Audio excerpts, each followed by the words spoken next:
Welcome to Golo Indoor Golf's GS Pro keyboard shortcut tutorial video here. We're going to jump right into things and we're going to go over all the various different keyboard shortcuts that make it a little easier and a little more enjoyable during your round. Start off with the simplest, probably most important one. You hit the tab key here. That brings up the visual of your keyboard, and this has a list of all the shortcuts here.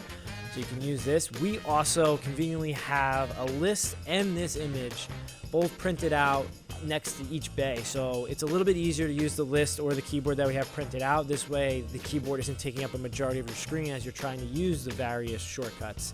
You can simply hit tab again to eliminate that from your view and just use that sheet and go into, and also using this video, and you can learn kind of the various shortcuts without having that on the screen. One of the first ones that almost everybody uses is going to be the J key.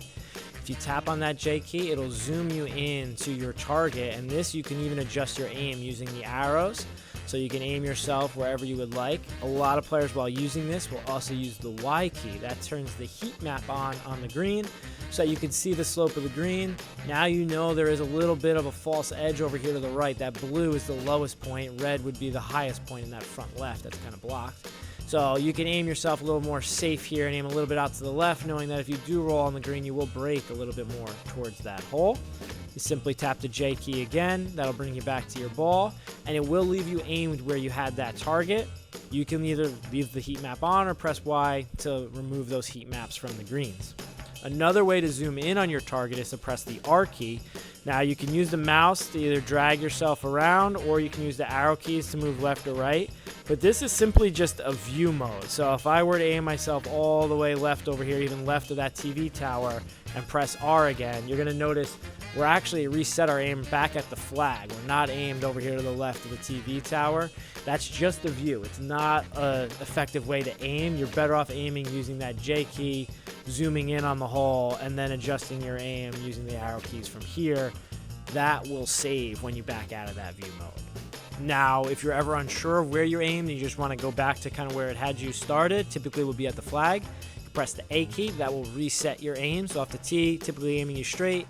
Par threes or any approach shots, if you press that A key, it'll kind of lock you back in on the flag.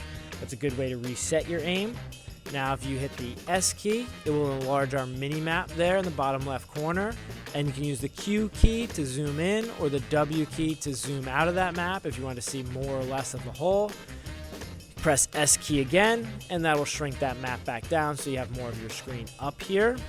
While we're talking about kind of showing more of the screen, you can press the P key at any time. That will hide the pin indicator or bring it back up by pressing it again. And to get rid of everything, if you press the H key, that will hide the entire interface. Everything will still work the same. Looks like kind of something broke here, but press the H key again and brings all your data back up. But that just gives you maybe a little cleaner image if you'd like that. We'll go over two quick things here that don't really affect how the launch monitor picks up your ball.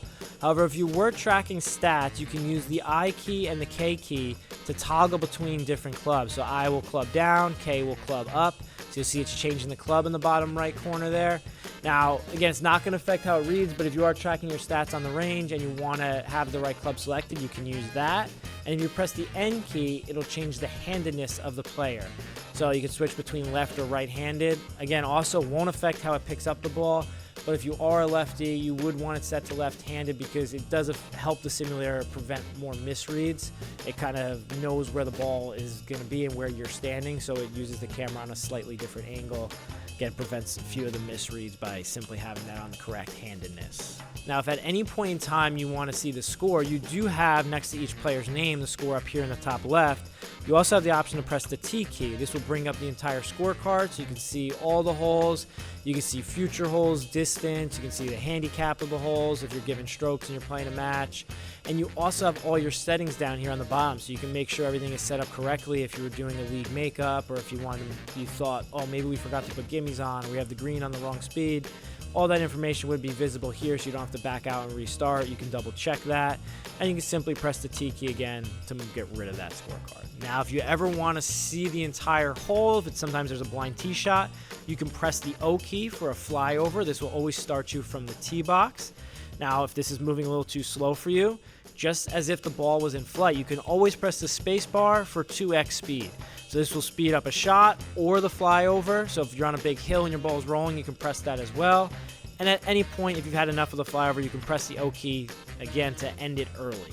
This one comes up a lot, probably our most frequently used button, but sometimes when you're simply moving the ball into the hitting area or you're just getting ready to swing, you may nudge it and it may think you hit a shot.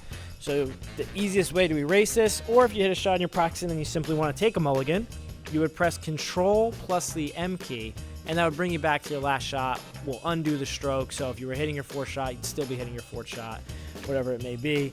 Won't count as a penalty, and you can re-hit from your previous location. Now for this next one, we moved us into the trees so you can see the usefulness of this shortcut, but that is the B key. So now our ball is right in front of this tree. It would be hard to tell if there's anything blocking our view, but if you tap the B key, it eliminates anything that is behind your ball. So anything that's still in front of you, we can still see all those trees, but it gets rid of this large tree that's blocking our ball so we can see our shot a little bit more clearly and know where we would have to aim, so we can then turn ourselves from here and aim for this window over here, knowing that there's nothing in front of our ball if we take this line here. If we were to tap B again, it puts that tree back in there if you'd like it, but it is easier just to leave it out while you're hitting your shot so you can see where you're actually hitting your shot. Now for our last couple options here, these are more used when you're around the green. You have the G key that will toggle on and off the green grid. It typically will automatically show up when you're on the green. If you're off the green, it probably won't show up, but you can still toggle it on so you can use that green grid to see the break as you're about to hit this chip. Now, a lot of players in this situation may not want to chip this ball. It's going to be a relatively quick chip downhill and you're just barely off the green. You can also press the U key here and you can toggle yourself into putt. You will notice in the bottom right, the club selection switched to putter. Now it is in putt mode and it will register if you were to hit a putt, and you can putt from off the green. If you don't have it in putter and you're on the fairway or in the fringe or anything else other than the green, it will just affect the way the launch monitor picks up the ball. You can also change this by coming to the menu and going back and forth. You can put putt mode on. Now it knows you're ready to putt, but this is important if you are going to ever putt from off the green. Now our last two on-course shortcuts here are going to be the C and V key. These are used to tee your ball up by pressing V to the right of the tee box, or pressing the C key, you can move over to the left of the tee box. Now, most of the time it's going to leave you right in the center, and that's probably where you want to be. But a couple times there may be some branches overhanging, or you know you want to hit a particular shot shape. If you want to use a little bit more of a left to right ball flight, you can bring yourself over here more. Gives you a little more room to fade the ball, and vice versa. If you wanted to draw or hook the ball, you can tee it up to the left-hand side. Just a useful way to kind of take advantage of that full width of the tee box. This obviously only works on the first shot of the hole. We have just a couple more shortcuts, and these are all used only in the on-course practice mode. So if you were to come here and select the course and go into the on-course practice mode, we can utilize a couple extra shortcuts. In on-course practice mode, you can continue to hit the same shot over and over. So if you went to a particular tee box, you can just practice hitting drives from that tee box.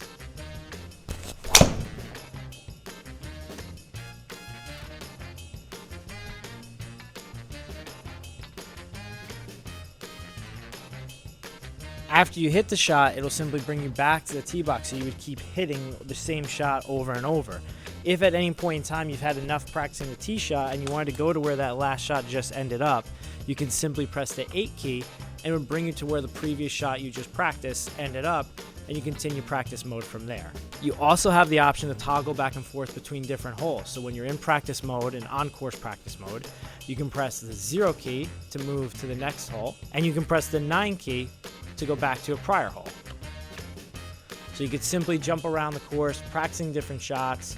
You will always be brought back to the location you just hit from unless you press that 8 key. That's the only way to advance throughout this round. You also do have, which we went over in our other tutorials, but if you click the little golf play icon in the top left, you can click either on the mini map and move your location in this mode, and you can also simply click on the course. If you want just to jump into that bunker, you click in there and you can practice shots that way. We'll go in more details on that in our on-course and our practice mode tutorial. I hope this video was helpful. And again, as always, if you have any questions about any keyboard shortcuts, or if you're simply stuck during the middle of a round, please feel free to ask us for help. We're always here to help you guys out throughout your round at Go Low Indoor Golf.